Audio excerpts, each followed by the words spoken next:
Eosin की memory को check करने के बाद मास्टर फेंगयू को बताता है कि यूसिन की मेमोरी को यहाँ पर बस वाटर ऑफ लाइफ की ही मदद से वापस लाया जा सकता है।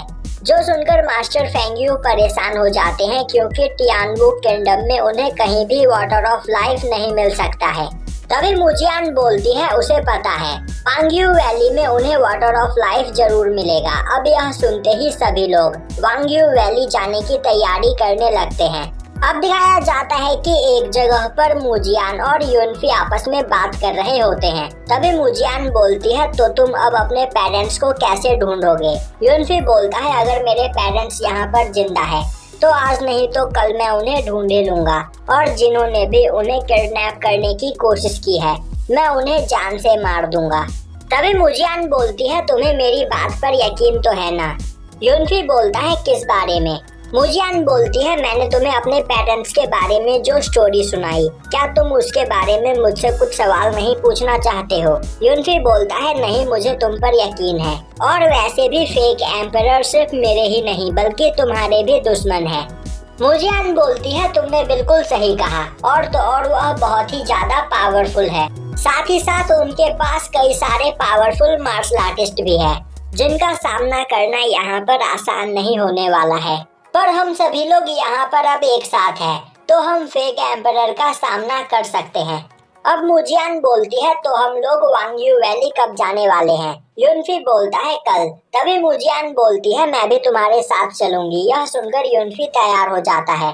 अब हमें दिखाया जाता है कि अगले दिन यूनफी अपने सभी साथियों को साथ लेकर वांगयू वैली की ओर निकल रहा होता है। तभी मास्टर फेंगयू उसे अपना ध्यान रखने के लिए बोलते हैं। अब अगले सीन में दिखाया जाता है कि मुजियान सभी लोगों को नदी के रास्ते वांगयू वैली की ओर लेकर जा रही होती है।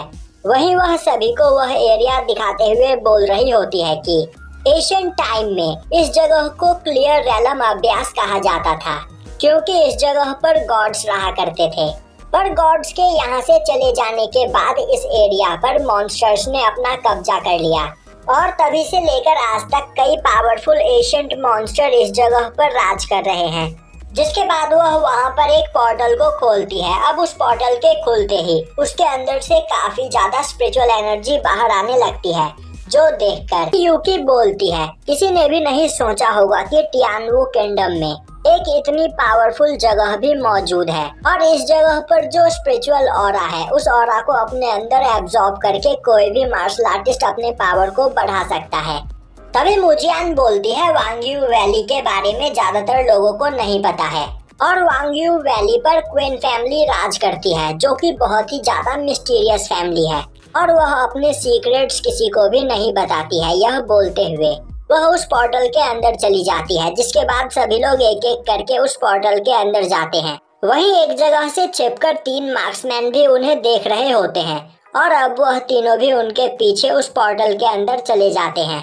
अब दिखाया जाता है कि यूनफी के साथ सभी लोग एक जगह पर खड़े होते हैं। वहीं मुजियान सभी लोगों को वांगयू वैली तक पहुँचने का रास्ता बता रही होती है।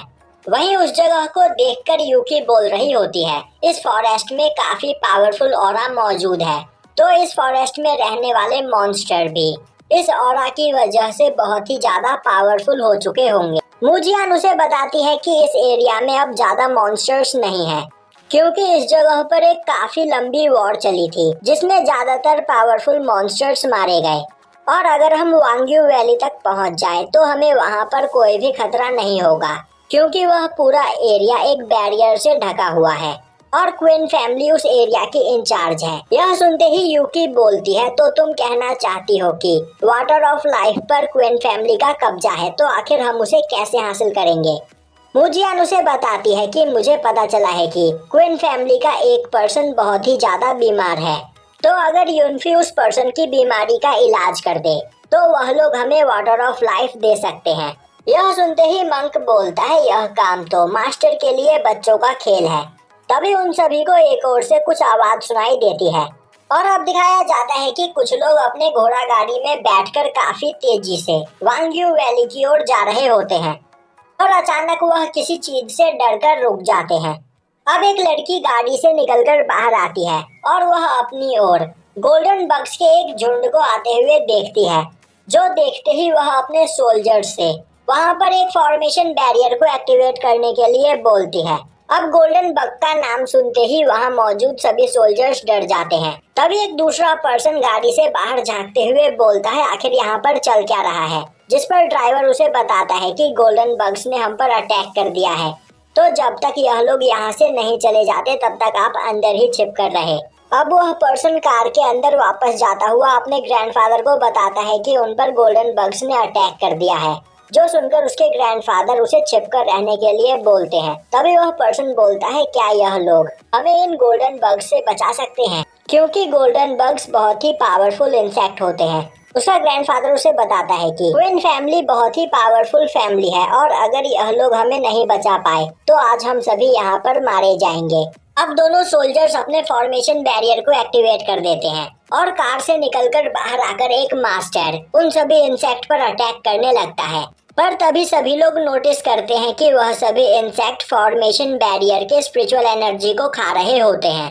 अब सभी सोल्जर्स भी अपने वेपन को बाहर निकालते हुए उन इंसेक्ट पर अटैक करने लगते हैं, पर वह इंसेक्ट काफी बड़े ग्रुप में होते हैं और लगातार बैरियर के स्पिरिचुअल एसेंस को खाए चले जा रहे होते हैं।